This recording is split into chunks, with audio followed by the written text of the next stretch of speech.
తోడైతే ఓటేసే వాళ్ళు అనేది ఉండదు. మనం సరైన నాయకులను ఎన్నుకోలేము.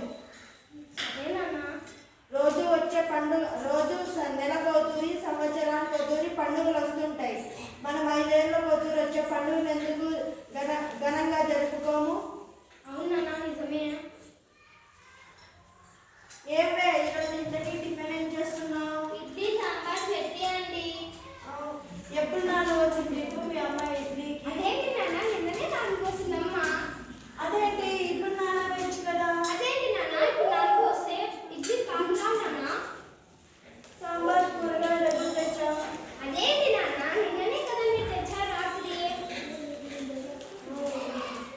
మనం ఒక రోజు టిఫిన్ చేసేకి ఒక రోజు ముందట ఆలోచిస్తాము. 5 ఏళ్ళ కోతూరు వచ్చే నాయకులను ఎన్నుకునే ఓటింగ్ డేకి మనం ఒక రోజు ముందే ఆలోచిస్తే ఎంత బాగుంటుంది నీకు? అవునన్నా నిజమేనన్నా.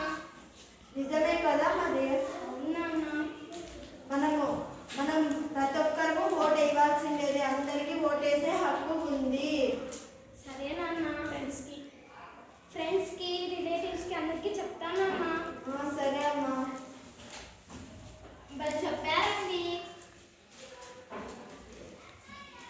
నిజమేనన్నా బాగా చెప్పారు. Very good. That is my son.